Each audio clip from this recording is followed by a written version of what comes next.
Kneel before Zod! You can't go! All the plants are gonna die! I'm gonna take a bath. Bad dates. I'll alert the media. Boys, keep off the moors. It's evil! Don't touch it! The name's Pliskin. No wire hanger!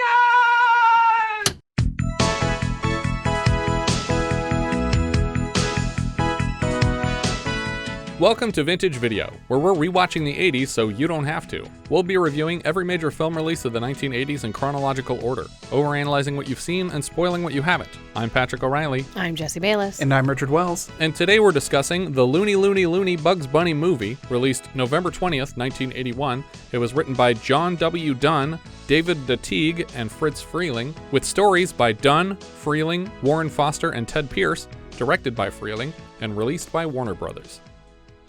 In the early 1930s, Warner Brothers began producing animated shorts called Looney Tunes and Merry Melodies as an answer to Disney's Silly Symphonies. Seems lazy to just use two synonyms for Silly Symphonies for your flagship cartoon brands, but I guess it worked. It's just like, what's a word for crazy and a word for music? Done. Alliteration. Sold. By the late 70s, the major characters of these cartoons were getting fewer and fewer reruns, and Warner Brothers had plans to bring them back into the public consciousness with a series of theatrically released compilation films. CBS jointly purchased the broadcast rights of 1979's The Bugs Bunny Roadrunner movie from director Chuck Jones, and this, the Looney Looney Looney Bugs Bunny movie from Friz Freleng.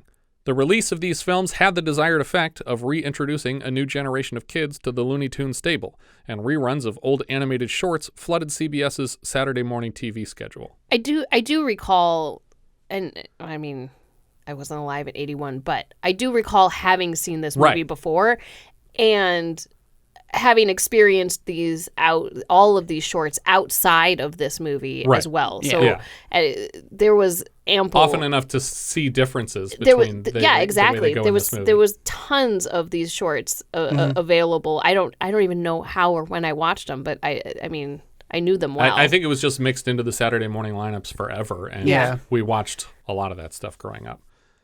This film featured about 20 minutes of new material, and I'll try to point it out where I can. I think it's pretty obvious. Yeah. I mean, some of it is, and some of it's not. The estimated budget, excluding the cost of producing the recycled segments, was around $1.5 million.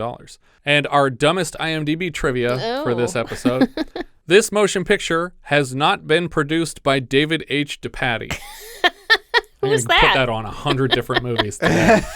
Also, the tense is weird. Has not been produced. Like, it might sometime in the future.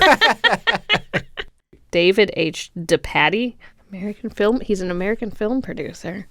Not every film, though. Not every one. I have it on good authority. He didn't produce one. He was in charge of the Warner Brothers cartoon studio. So it's probably something that people might associate with him. But he didn't. We're here to set the record straight, folks. His hands weren't anywhere near this. Yeah. The film starts with Bugs Bunny's Academy Award-winning cartoon short, Nighty Night Bugs, introduced as such by Bugs himself. An Academy Award-winning cartoon short. An aging King Arthur orders the Knights of the Round Table to recover their stolen singing sword from the Black Knight. Sir Osis of the Liver fears the Knight's dragon. Sir Osis. Yeah. I didn't even notice that. Sir Loin of Beef has heard he's invincible. Arthur calls them chickens, and then Bugs Bunny enters as a court jester. He tells the king that only a fool would take this mission. A good idea, fool. Wow. Bugs will be tortured and killed if he doesn't return the singing sword. This is something I kind of miss with cartoons. You just talk about brutally murdering the characters all the time. Oh, there's so much violence. So many guns and cigarettes. We cut to the Black Knight and his dragon. The knight is being played by Yosemite Sam, and the dragon has a cold and occasionally sneezes fire. Bugs walks right into the place to take the sword and wonders aloud why they call it that before the sword begins to sing and dance in his hand.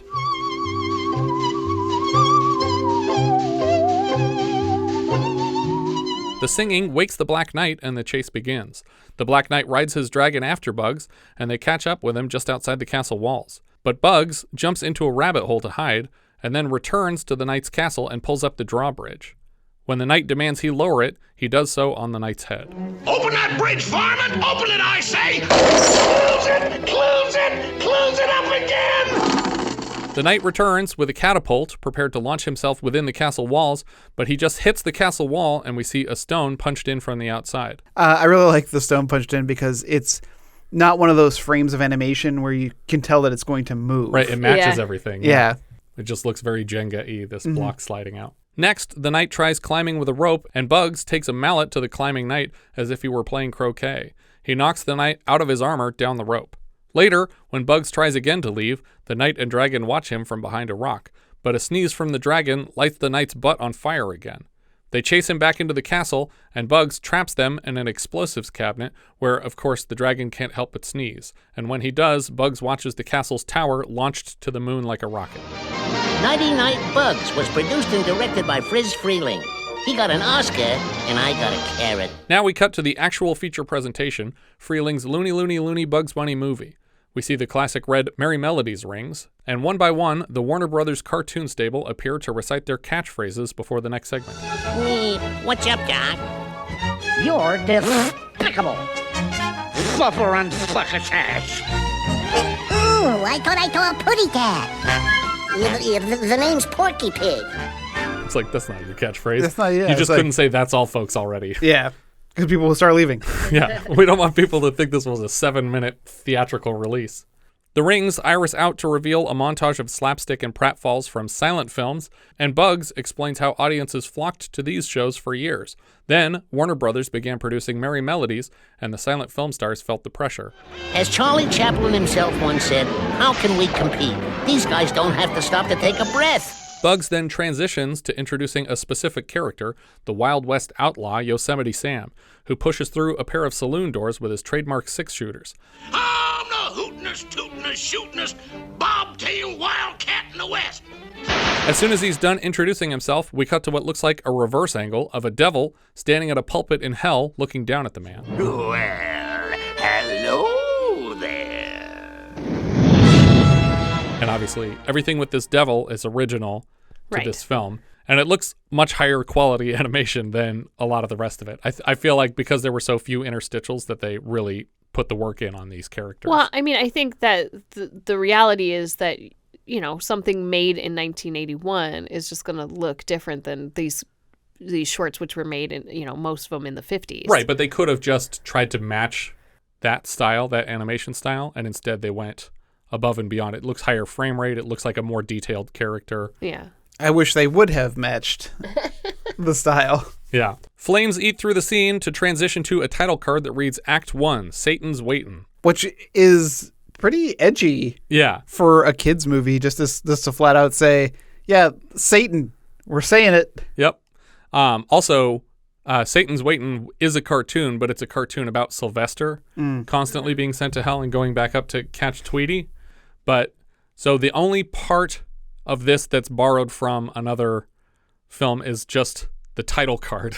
They actually used the title card from the original Satan's. Well, and the concept. Right, and the concept. But none of the animation is recycled for that part of this cartoon. I feel like this interstitial is the one that works the best out of all of them in terms of making Keeping it sense unified. and you know, me not being bothered by the fact that we're jumping around so much. Yeah. The cartoon that follows is actually a repurposing of 1953's cartoon Hair Trimmed. We dissolve to Main Street of Donut Center, and a banner over the street reads, "What a hole." We zoom into Sam reading the obituaries taped in the window of a local newspaper office. Behind him, Bugs Bunny digs himself out of the porch's floorboards and nibbles on a carrot while reading over Sam's shoulder. Local widow inherits $50 million. Weirdly, the article accompanying the headline is a description of the making of the 1952 film Retreat Hell, starring Frank Lovejoy and Richard Carlson. I guess they just wrote down whatever they had around. But $50 million is $500 million right now, if you go from when this cartoon initially aired. Predictably, we cut to Sam in a fancy suit with chocolates and flowers, but still wearing his bandit mask, so he's not making the best impression. He shares out loud a few of his characteristically evil plans for spending the money, and one decent suggestion. When I get my hands on that money, I'll buy the old ladies' home and kick the old ladies out. I'll have the orphans' home torn down, and I'll get rid of the police department. Okay, so he's not all bad.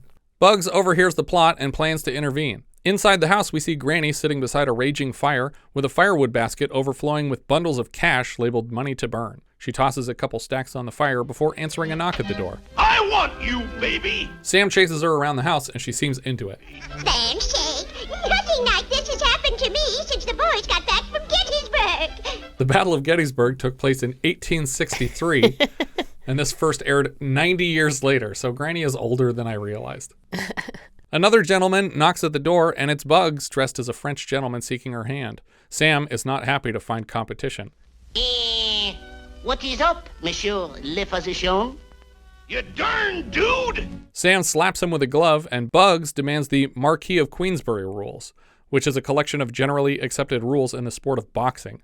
So essentially he's challenging Sam to a boxing match, and then immediately after that, a duel. Pistols at 10 paces? But when counting the paces, Bugs keeps counting half and quarter steps until Sam is in the middle of the street and gets hit by a bus. Sam rushes back to the door, and Bugs answers dressed as Granny. He chases her around the house again until Granny, in quotes, pushes a piano down the stairs to crush him. This cartoon is now illegal in some states.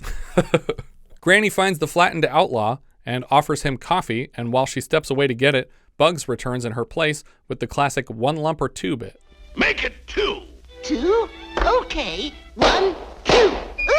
Sam is barely recovering from the bonk to the head when Granny returns asking the same question, and he kicks the drink out of her hand before realizing his mistake. She barricades herself upstairs with a shotgun, and when he tries to climb over the door to get to her, she shoots him in the face.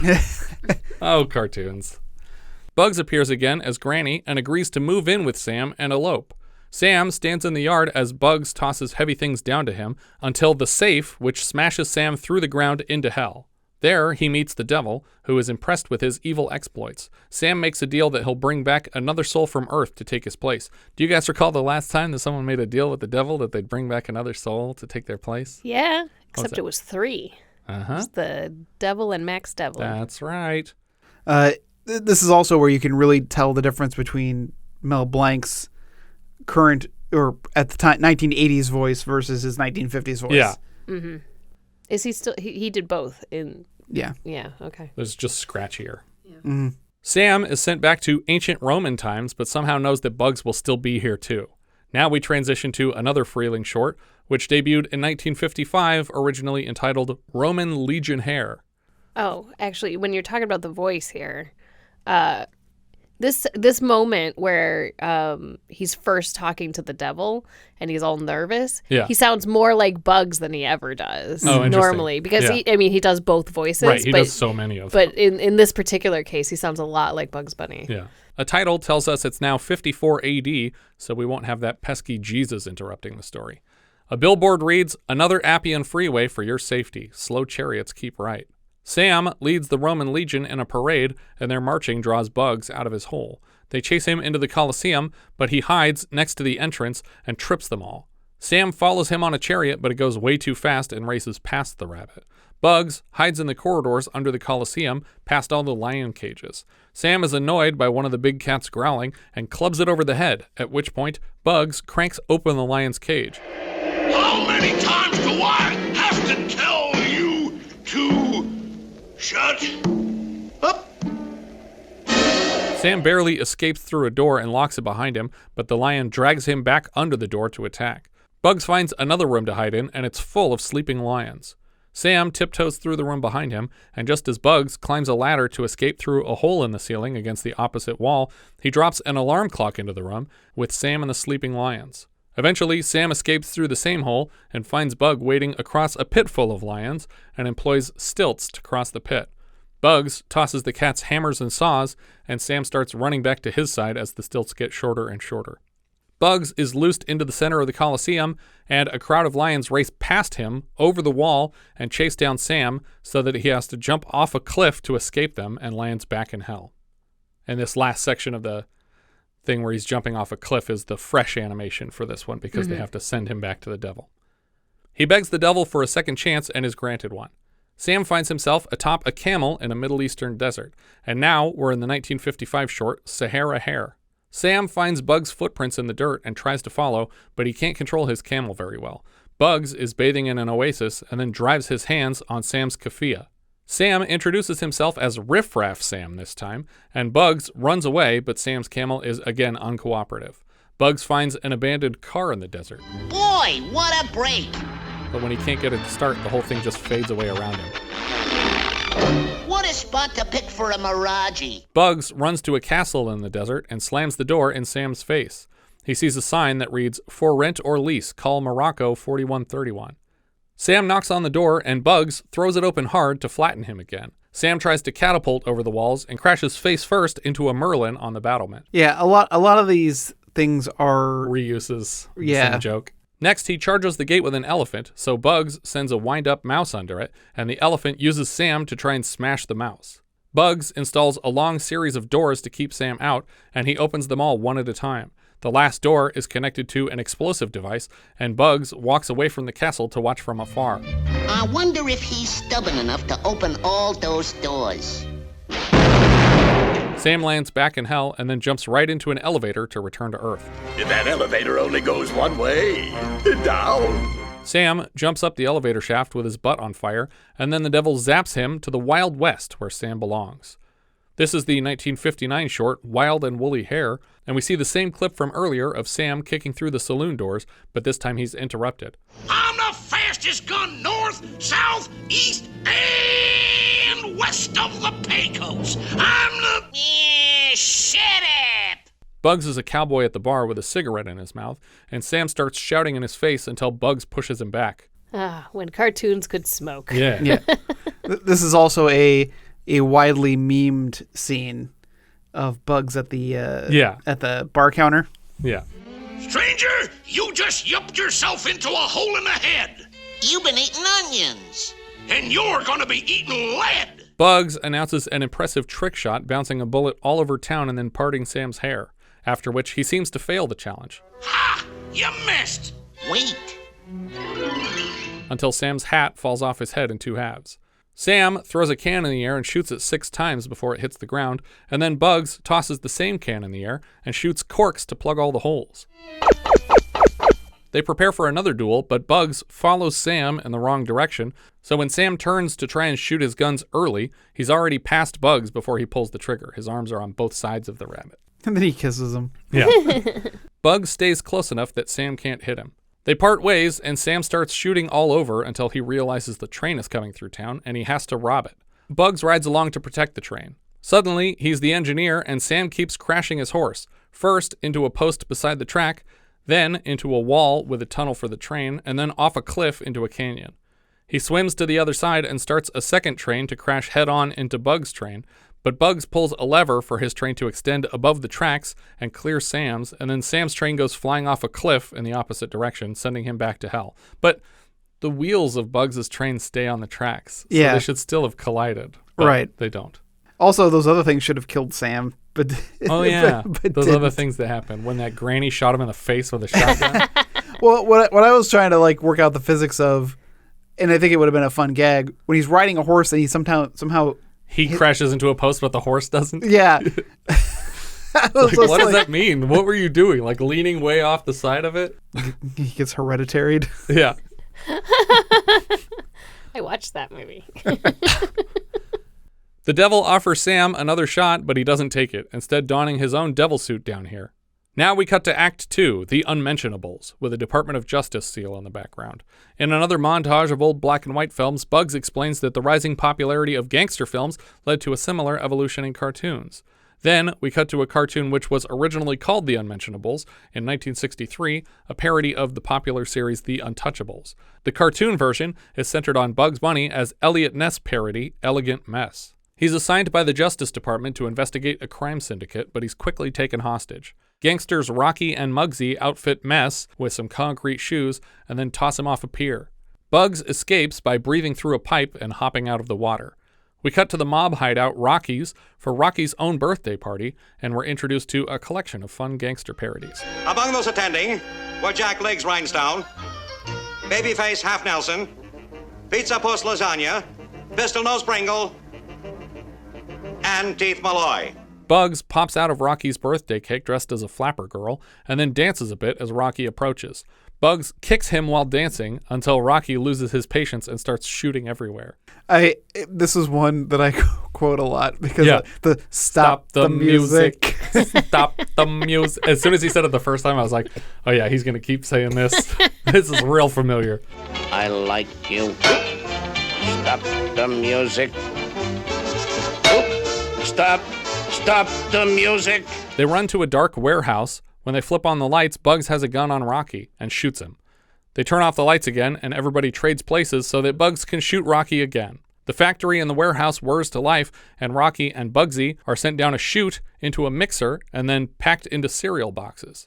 Now, the way this cartoon initially ends is it cuts right to them being sent to jail. Right. But now we get this fresh animation sequence. We cut to a courtroom full of Irish stereotype cops, and Rocky's attorney shows up to get him off the hook. One moment, Your Honor. I want to present to the court a writ of habeas corpus, a writ of corpus delicti, and a writ of ad nauseum charging that my client is deprived of his rights of ipso facto, nuxo vamicus, ad e pluribus unum, and I insist on his immediate release under the precedent set by Section 8, Paragraph 95 of Rogers versus Semper Fidelis. Now, going through all these Latin phrases one at a time.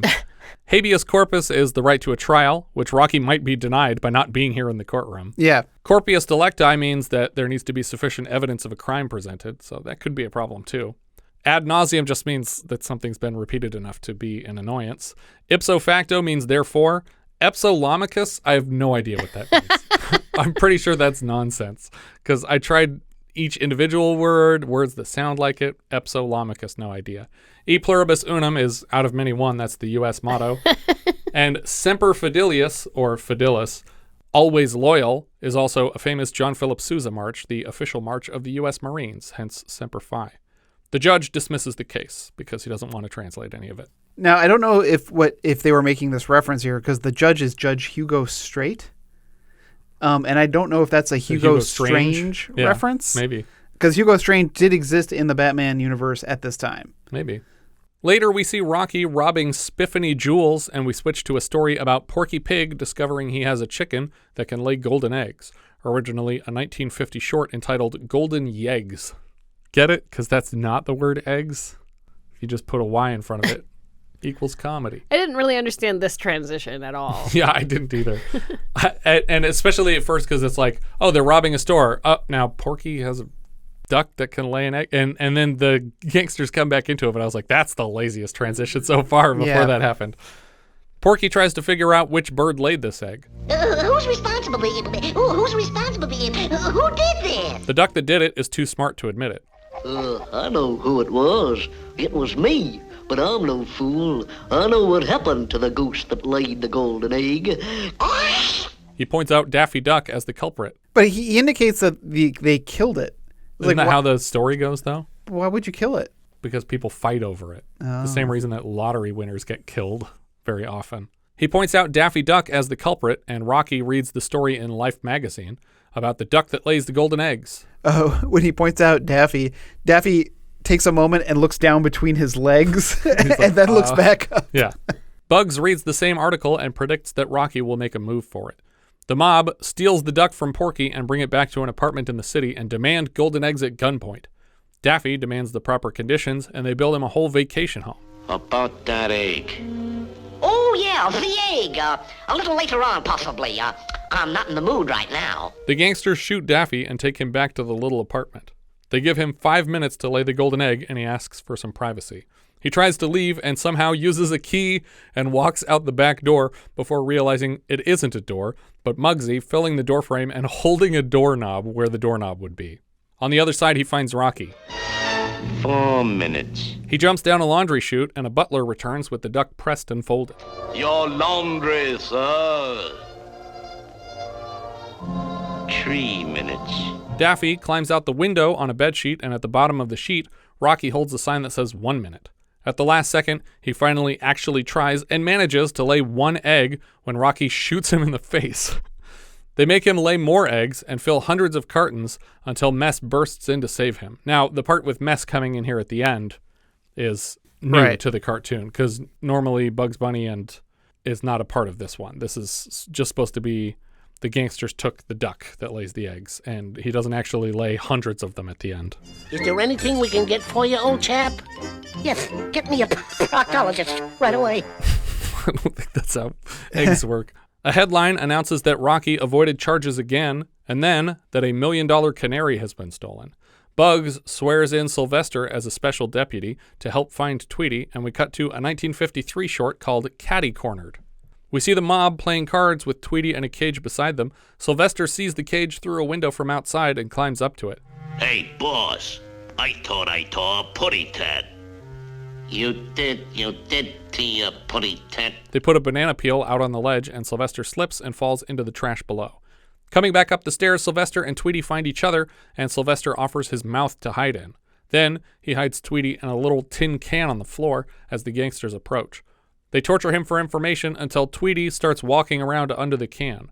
Rocky replaces Tweety with a stick of dynamite and then leaves Sylvester alone in the hall with the can again, so that when he's racing downstairs with it, it explodes. He stumbles up the stairs and then falls down them again. You dirty guys! Ugh. The cops roll up outside Rocky's place and they try to hide the bird in the dumbwaiter, not realizing Sylvester's in there. And as the cat leaves the building, the press take loads of pictures of him, and we can see a Daily Bugle headline, Hero Cat Saves Bird. We cut to a special event where Sylvester is receiving an award and is asked to kiss Tweety for the cameras, and of course eats the bird before it's slapped out of his mouth. We cut to Rocky's incarceration at Juliet Prison, a parody of Joliet Prison in Illinois. Do you guys recall the last time we saw Joliet Prison? Blues Brothers? That's right. Who was getting released? One of the Blues Brothers? Joliet Jake. Joliet Jake. Then we see that Rocky and Mugsy are breaking rocks in a prison yard, still handcuffed to Elegant Mess, who lost the keys to his cuffs. This was the original ending and used to go immediately after the first time they get caught in this section. Now we kick off Act 3, the Oswald Awards. Bugs explains that Friz Freleng had now won 5 Oscars and 2 Emmys, and he still just had a carrot. So Freleng invented the Oswald Awards for cartoons to win. Celebrity cartoons come walking down the red carpet outside, starting with Pepe Le Pew, and the interview can barely stand him. Boy, I must say meeting you has been a breathtaking experience. Next comes Porky and the 3 Little Pigs, followed closely by the Big Bad Wolf. After them, we see Foghorn Leghorn and 2 terrifying hybrid chicken women. Oh my God! I cannot tell what species they're supposed to be. They have chicken legs, but they have cleavage under their feathers. Yes, and bear skin shoulders. Mm-hmm. Yeah. And so the feathers look like, a dress, and then I've heard chicken of chicken heads. Breasts, but that's ridiculous. It's weird. It's like that scene in Howard the Duck. Oh, God. Where there's the duck bathing and she's got nipples. Sweet, sweet duck nipples. And then Yosemite Sam, who the interviewer mistakes for Wild Bill Hickok. Yosemite says if he doesn't win, he's going to shoot up the place. Then we see Tweety and Sylvester arrive one after another. Second to last, Daffy Duck arrives in top and tails and pauses for the applause of one person in the crowd. Just for that, no autograph. Finally, Bugs Bunny arrives, also in top and tails, and the crowd goes wild. We move into the theater, and Bugs reads off the list of Oswald nominees. So this Oswald Award, it seems unusual that it might be named after Oswald the Lucky Rabbit. Yeah, I did think that. That's Disney, right? Yeah. So it might have just been, you don't use this character anymore, so we're going to make a reference to it. Well, or being the first famously animated character. Yeah, maybe. We move into the theater, and Bugs reads off the list of Oswald nominees. First is The Big Bad Wolf, and they play a 1957 Three Little Pigs cartoon called Three Little Bops. It's a sort of jazzy musical retelling of the Three Little Pigs story. The wolf tries to join their band in a club, but every time he blows his horn, it sucks. They throw him out, and he uses his trumpet to blow down the club made of straw, and then the same thing happens to A House of Sticks, and then bricks, but of course he couldn't knock over the last one. Daffy talks through the show in the theater until Granny snaps a mousetrap on his beak. The wolf disguises himself and then sneaks into the club playing a ukulele, and they kick him out anyway, so he tries to blow it up with TNT, but then accidentally blows himself up, where he goes to hell and plays a horn in a cauldron. The pigs decide they like this new sound, and they let his ghost join the group. Bugs takes the stage again to introduce the next joint nomination, Sylvester and Tweety, and we get a 1957 short called Birds Anonymous. Sylvester steals Tweety from his cage, and he is interrupted by a second cat speaking in Marvin the Martian's voice. This cat is named Clarence, and he gives Sylvester a card for Birds Anonymous. Sylvester goes to a meeting of the group. I was a 3-bird-a-day pussycat until B.A. helped me. Sylvester swears off eating birds to the crowd. Fellow members, from now on, my motto is, birds is strictly for the birds. Later, at home, Sylvester tries to ignore his desire to eat birds, but the TV is tuned to a cooking show and he salivates over a roast turkey on screen. He turns it off, but then envisions Tweety in her cage as a tiny cooked bird. In the theater, Sylvester's stomach is growling, and he tries to eat Tweety in an ice cream cone, but Granny rescues her. Her or him. I don't know if Tweety's a boy or a girl. You ought to be ashamed of yourself. Yeah, you ought to be ashamed of yourself. You bad old putty cat. In the short, Sylvester handcuffs himself to the radiator. Do you guys recall the last time we saw a character chain themselves up in an apartment to avoid eating? Yes, I do. And also being a part of a group that's trying to help him avoid eating? But then when he invites that person over, they both have a setback? Yeah, so that was my note. My note was, do you remember the last time we had a support group mentor lose control? And that would be? Oh, sorry. I was looking up whether or not Tweety was a boy or a girl. Is there an answer? Internet claims it's a male. Oh, okay. I'll go with he then. Yeah. Sorry, what was the question? Do you guys recall the last time we saw a character chain himself up in an apartment to avoid eating? And more specifically, chain himself up to avoid eating and invite over the founder of the support group to help him, and then they both have a setback? No. Fatso. That's right. Oh, yeah. And some lemon. just a dab of lemon. I'll take some honey. He breaks free of his bindings, but the cat from BA interrupts again to rescue Tweety. That night, Sylvester suffers from irrepressible bird withdrawal and tries again to eat Tweety, and the bird's anonymous cat pours alum into his open mouth. Sylvester's lips shrink up so tight he can't even fit Tweety inside. In the theater, the BA cat Clarence pops up to compliment Sylvester's performance. In the cartoon, Clarence shows his affection for birds by kissing Tweety and then suddenly rages trying to eat him, and Sylvester has to rescue the bird now. Sylvester catches Clarence trying to leave the theater with the bird in his mouth. That's the story of my wife. In one cat and out the other. That sounds weird. Yeah. Sounds like you're not getting digested. Is that why he's yellow? Because he's corn? He's a corn It's a variety? corn bird. The fabled corn bird. Bugs announces the third nominee in the Oswald category, and the third nominee is himself. He presents a clip from 1948's High Diving Hare, the oldest clip so far. Bugs is playing a carnival barker in a Wild West town, announcing a performance by the fearless Freep, and Yosemite Sam is a fan. Fearless Freep! That's my boy! Give me a ticket! He buys every ticket to the show, but there's still a packed house when he gets there. Yeah. Freep sends a telegram to Bugs that he won't make the show, and when Bugs tells the crowd, Sam makes Bugs do the high dive act in Freep's place. Bugs makes Sam cover his eyes so he can switch around the diving board and tricks Sam into falling off his side of the board into the water barrel below. Bugs tricks Sam off the board again before he realizes there's no water in the tank, so he dumps water down and it manages to get to the bottom before Sam, but Sam misses the puddle anyway and slams into the ground on the stage. Bugs tricks Sam off the board a bunch more times. I dashed you to step across this line. I'm a steppin'. The same thing happens over and over until Sam saws the diving board to send Bugs plummeting, but impossibly, when he finishes cutting through it, the board floats in midair and the ladder side of the platform falls to the stage below. I know this defies the law of gravity, but, you see, I never studied law. Bugs opens the envelope to announce the winner, and Daffy steals the paper to read Bugs' name. The two face off on stage, and Daffy challenges Bugs to a talent show, and we transition to a 1957 short called Showbiz Bugs, which has honestly been one of my favorite Bugs and Daffy cartoons for all time. And I feel like I talk about this one to people a lot, actually. They do some tap dancing, and the crowd prefers Bugs from the outset. He gets ruckus applause, and Daffy plays to crickets. Next, Daffy does an act with trained pigeons, but they all fly out an open exit door, which would actually be a hilarious act, especially if he took this long setting up the obstacle course, and then he finally opens the cage and they all leave. He's just like, the end, and then he walks off stage. Bugs follows up with a magic show and uses Daffy as a volunteer, so Daffy tries to spoil every trick as Bugs saws him in half. Look, I'm not cut in half.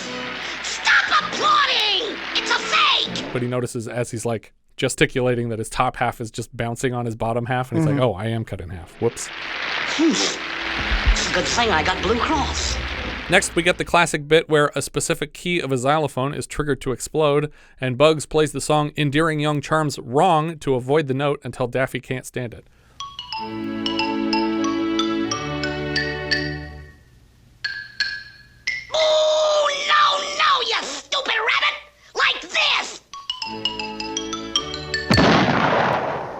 Next, we see Bugs juggling, and the crowd loves it, so Daffy jumps out with his special finale. And this is arguably the coolest performance anyone has ever done. Daffy comes out dressed as the devil. He chugs a bottle of nitroglycerin, a jug of gunpowder, and a bottle of enriched uranium-238, and then shakes it all up in his belly to make himself into a dirty bomb. He swallows a lit match and then explodes, and the crowd goes wild. That's terrific, Daffy. They loved it. They want more. Daffy's ghost appears for an encore, and Bugs gives him the Oswald after all. Now, this part with the Oswald is not in the original cartoon. Yeah. Originally, his ghost is floating up off the stage as if he's going to heaven, but still dressed as a devil. Yeah. And they are just applauding him. He wins in that cartoon. Yeah. And that's what I like about it so much, is that it's like, we got to see the point that Daffy is so desperate to win that he's going to do this one thing that Bugs is not willing to do, and so Daffy wins the day once. Yeah. And I always as a kid was like, oh, good for him. Like even if he had to do that, like that's awesome. Great role model. That's awesome for that children. they didn't take it away from him still. When he died. But this one kind of does take it away from him, because he gives Daffy the Oswald, and then Bugs bows for more applause, and then when Daffy bows, it's crickets again. And it's like, what? I just blew myself up for you people. You all have cancer now because of me. Why aren't you applauding? It just goes to show you. You gotta kill yourself to win an Oswald in this town. The end. That's all, folks. Hey, I'm supposed to say that's my line. Well, then say it. Dirty guys. Credits roll. That's the Looney Looney Looney Bugs Bunny movie. I really feel like this last chunk with the awards is the laziest out of all of them. Yeah, because it's just a film festival, because they were like, we couldn't figure out a framework for these cartoons. There was no way to connect anything else. And so they're just like, well, what's a reason that you just play them randomly? Yeah. But I agree that the gangster one is pretty sloppy, too. Yeah. I almost would have just preferred to watch the original shorts. Yeah. Like, just strung together. With their own titles, so that I could find them later if I wanted to. Yeah, exactly. It took me a while to figure some of these out. Yeah, I went back through all of them myself. And they're not all on the IMDb connections page. So yeah. Now, and I'm sure it was intentional. I thought it was interesting that not a single one of these was a Chuck Jones. Yeah. Right. Well, that's because in 79, they had just done a Chuck Jones collection. Right. These were all actually directed by Freleng. Right. Okay, that makes sense why he wasn't part of any of them then.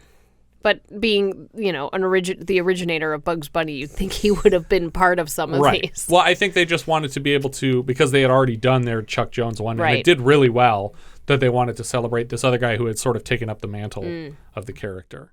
Because the two of them have directed more Looney Tunes and Merry Melodies than anybody. Yeah. And Chuck Jones got to appear in Joe Dante films. Yeah. I wonder if that, in fact, even limited their choices even more to say we have to pick the ones that you've done. And so now it's like we don't have the whole library to choose from. And I've never seen the Bugs Bunny Roadrunner movie. Yeah. Or the 3001 Nights or whatever, the next one, because they kept doing these through the 80s. Yeah. So there's a third Bugs Bunny movie also that I think has Freleng stuff in it. But I'd be interested to watch the Chuck Jones one, because honestly, the Roadrunner and Coyote cartoons were always my favorite from the Looney Tunes stuff.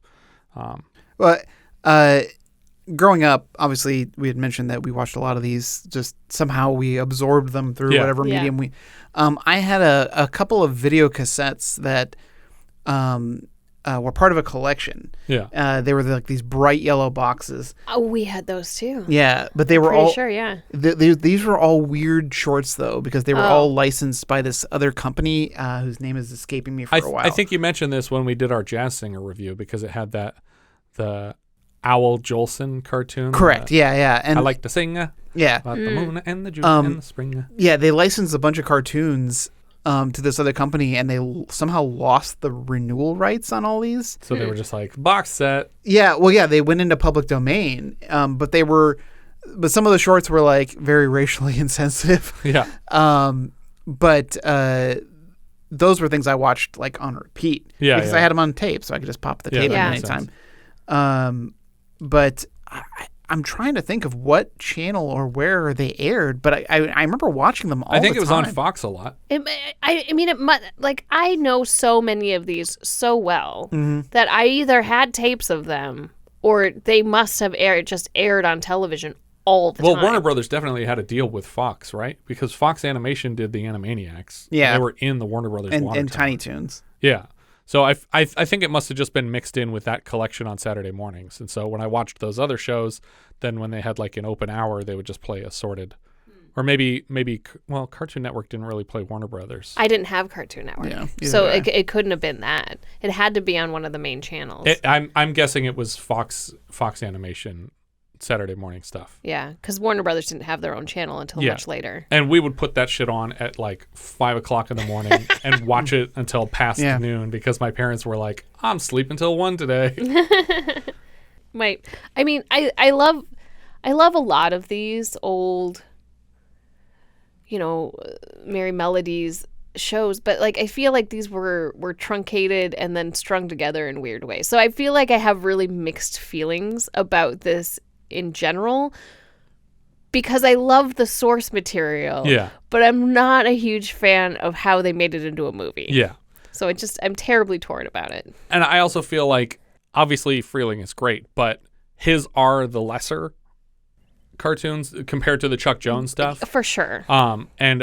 Like Chuck Jones is more on the level of like a Genndy Tartakovsky, does like really great stretch and skew nonsense stuff. And this stuff felt pretty tame by comparison. And obviously if in 10 cartoons they couldn't help but reuse like 6 jokes, it's just like, okay, that's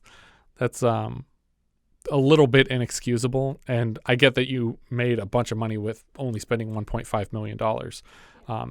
It was more a commercial for their own cartoons. Right. I mean, and it makes sense because, Disney at the time, was releasing, a movie every couple of years. Right.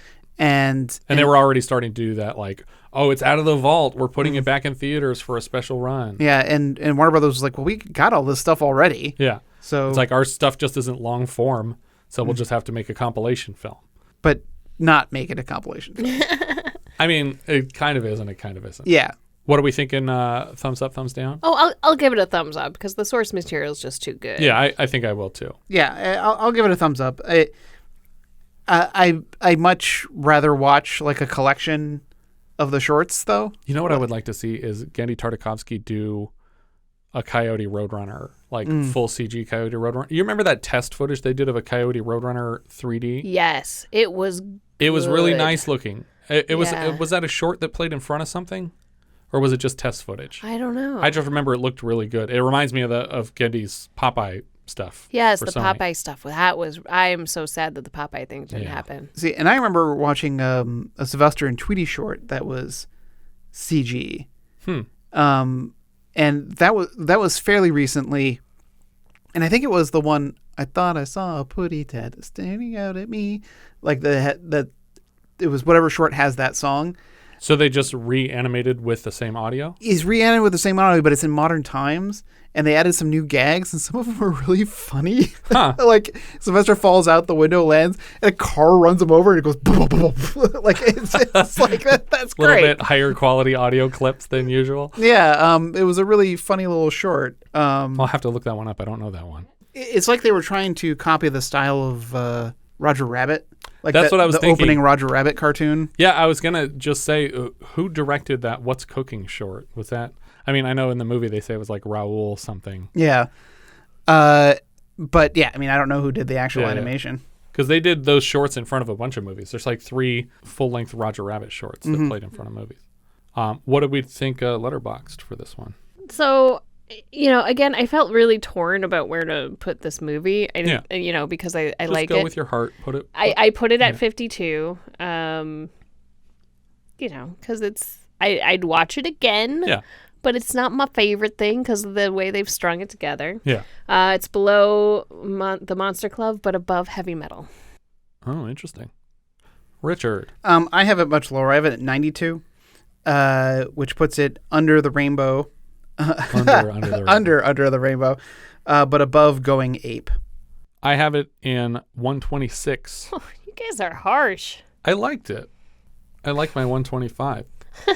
Which is Strange Behavior, and it's just above The Pursuit of D.B. Cooper, which is the first one I don't like. You are. That's the line. You have no discrimination. Yeah. There's no it makes me feel bad because you picked me, and apparently you would have picked anybody that said yes. Only somebody as great as you. Anybody as great as you. You're his Looney Looney Bugs Bunny movie to compare to someone else's D.B. Cooper. Exactly. Does not make me feel better. The writer and director was Friz Freleng. Before his Warner years, he spent some time at Disney working on early Alice and Oswald the Lucky Rabbit shorts. So maybe it's a reference to that because he actually worked on Oswald. He left Disney and created a sort of Mickey Mouse ripoff for Warner called Bosco, who starred in his own early Looney Tunes shorts. Freleng developed nearly the entire Looney Tunes stable of cartoon characters, including Bugs, Porky, Tweety, Sylvester, Yosemite Sam, and Speedy Gonzales. The writer, John W. Dunn, for stories. His first animation credit was in Oscar-nominated short Man in Space for Disney. His work, The Pied Piper of Guadalupe, was nominated again. After that, he followed Freleng and Chuck Jones around, first on Popeye the Sailor Man, and later he wrote the story for the Pink Panther shorts and Pink Fink, which finally won him an Oscar. Another writer credit for David Detiege. He has lots of classic Disney shorts with Humphrey the Bear, like In the Bag. Bump, bump. Later, lots of Pink Panther stuff. Another story credit for Warren Foster, who worked on Betty Boop, Popeye, Porky shorts back in the 30s, and a lot of Looney Tunes between that and this. Another story credit for Ted Pierce, who was writing for Freleng since the mid-30s, mostly Looney Tunes and Merry Melodies since then. The music here came from Milt Franklin. Among his many musical credits, my favorite is that he and Chuck Jones together composed The Michigan Rag. Yeah. Another music credit for William Lava, who's a longtime Looney Tune Merry Melody composer, responsible for the Roadrunner and Wile E. Coyote music. We've heard his music before in Dracula vs. Frankenstein for a Patreon review, but that might have been a stock reuse, because I think he was dead already at the time. Music credit for Don McGuinness. This is an early credit for Don, but he also orchestrated on Blood Song. That's that movie with... It's an old-fashioned blood exactly. song. I go the other way. The blood song stays on my mind. Yeah, it's the one about Luca Brasi murdering people. He also did music for My Little Pony, the show and the movie, and Muppet Babies. Another music credit for Shorty Rogers, mostly live-action TV composing like Fantasy Island, Starsky and Hutch, Vegas, The Love Boat. Another music credit for Carl W. Stalling, who did a lot of Silly Symphonies, Looney Tunes, Merry Melodies. He was also the first person after Walt to ever voice Mickey Mouse. Oh. So he did it like just for one or two cartoons in the middle of Walt's run. Another music credit for Robert J. Walsh, who also wrote for Blood Song, Night Beast, Revenge of the Ninja. He's a longtime composer on My Little Pony, G.I. Joe, Transformers, Jem, and the Muppet Babies. Editor Jim Champion has lots of Bugs and Daffy stuff from the 70s. Mel Blanc is the voice of Bugs Bunny, King Arthur, Cirrhosis of the Liver, Sirloin of Beef, Yosemite Sam, Gerry the Idgit Dragon, Daffy Duck, Sylvester, Tweety Pie, Porky Pig, Speedy Gonzales, Treasury Director, Rocky, Mugsy, Judge, Clancy, O'Hara, Cops, Pepe Le Pew, and Clarence, a.k.a. B.A. Bird. I don't even remember Speedy Gonzales in here. Was he Speedy Gonzales comes out on the red carpet. Was he on the red carpet? Okay. Yeah. Yeah. Does he even talk? I think he says like one or two things on his way in, and that's it. Obviously, Blanc is a legendary voice actor who got his start in the golden age of radio. He provides the voices of all those characters. But outside of Warner Brothers, he also voices Barney, Dino, and Spacely and Captain Caveman for Hanna-Barbera. Understandably, he's often referred to as the man of 1,000 voices. My dad was watching old Jack Benny. I'm sure, shows. And the whole bit is that he's trying to get to the train station, and Mel Blanc is the cabbie. And it was like, oh my God, is that Mel Blanc? And that's funny. He's doing all kinds of... He's also like the voice of the train station announcer. Yeah. But Mel Blanc has just a funny bit where he doesn't like going to the train station because he hates goodbyes. And he just keeps coming in, breaking down, crying. It's like, I always hate goodbyes. That's funny. Do you remember the last time we heard the Jack Benny show on the podcast? Oh, yeah. The Tatum. Oh, God, sorry, on the tip of my tongue. I'll help you. What do you know about it? Like Tatum O'Neal and Ryan O'Neal. Oh, Paper Moon? Yeah, Paper Moon. See, it's only a paper moon. I almost said Channing Tatum. I was like, no, that's not it. Channing Tatum and Tatum O'Neal. Channing Tatum O'Neal. It's a before and after, like on Wheel of Fortune. June Foray was the voice of Granny. June is famously the voice of Rocky the Flying Squirrel and Natasha, Lucifer, in Cinderella, Cindy Lou Who, Jokey Smurf, Grammy Gummy on Adventure of the Gummy Bears, Magica Dispel. That's right. She also established the Annie Awards. She organized that. Isn't she one of the... She's like one of the famous witches from the Warner Brothers. I think she's Witchy Poo. Which is it not Witchy Poo? She's Hazel. Witch Hazel. Witch yeah. Hazel, yeah. Yeah. Whenever I think she she's was both. Oh, Witchy Poo isn't Witchy Poo from HR Puffin stuff? Yeah, Witchy Poo's from HR Puffin stuff. I think she's both. Well, I love Witch Hazel whenever she like zips away her like bobby pins are always floating in the air whenever she Now wait a minute. Is Witch Hazel Disney or Disney. Warner Brothers? Witch Hazel's Disney. Is she not No. both? I think she's both. Is she both? Because she's in not Roger Rabbit. Oh my God, she's in Bugs Bunny ones. There's one with Bugs and I'm pretty Witch sure Hazel. that June Foray voices a character named Witch Hazel for Disney and for Warner Brothers that are technically different characters. Yeah, Witch Hazel, fictional character appearing in Walt Disney Productions, voiced by June Foray. Oh, Merry Melodies. It's an animated character from Warner Brothers Looney Tunes Merry Melodies cartoons. And it's voiced by June Foray on both sides, right? Because I remember we ran into this. We were talking at Cartoon Club, and we were like, "Witch Hazel is the only character that but appears for the on both longest sides." period, yeah, June Foray. Mm-hmm. That's crazy. Weird. Frank Nelson is the voice of Satan. Frank Nelson is also Nosy Smurf and Governor Wetworth on the Snorks. Frank Welker is the lawyer and the interviewing dog and the narrator. So those are all brand new characters, obviously, because he's younger than these other people. He has too many credits to name. He's probably the most prolific voice actor of all time. 870 credits on IMDb, but the big ones are Fred and Scooby from Scooby-Doo, Jabberjaw Shark, Megatron from Transformers. He's a bunch of Gremlins. He's Slimer and Ray on The Real Ghostbusters. He's Kermit and Skeeter on Muppet Babies. We heard him last year as the Monkey in Raiders of the Lost Ark, and most recently he did the newsreel footage at the beginning of Zorro the Gay Blade when he was like, "Last time on the Gay Blade." Stan Freberg was the Big Bad Wolf, the Three Little Bops, and the singing narrator. He has lots of voices, but most vivid in my memory is the Beaver from Lady and the Tramp. Say, that works swell. 66%. He also has voices on Tiny Toons, Tasmania, Ren and Stimpy, Garfield and Friends, Freakazoid, and The Weird Al Show. Okay, so I looked up the Witch Hazels.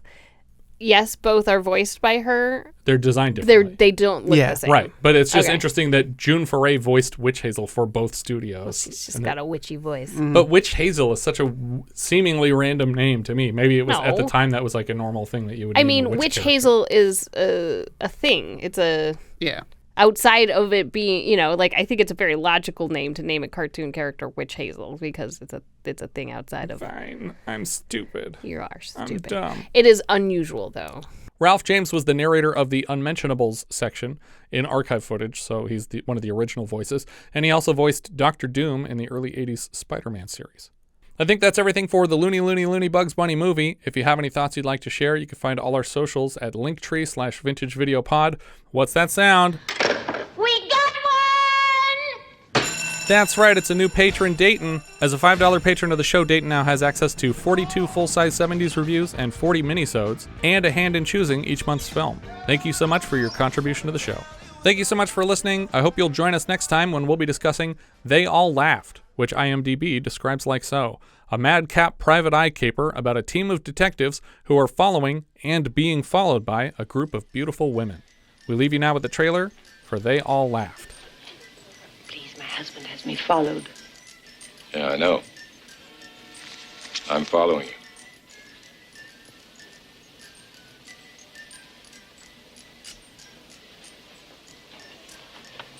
I don't know what to say. I don't either. Why don't we have lunch and talk about it? No, I'm sorry, that's not possible. Oh, sure it's possible. It may be difficult, but it definitely is possible. Now, you bring your son, I'll bring mine. That's not your son, Mr. Russo. Michael, shall we go? Did he tell you? Easy. Tell me what, darling? They're working on something secret. Top secret. Yes. We mustn't tell anyone we've met. They're undercover. That's why the hair. I see. They need our help. You two certainly think of everything. Come on. Hey, Laura, I'll see you after work. Yeah? Bad chance. Better than none. The Penguin. I'll see you later. She's in love with me. I noticed.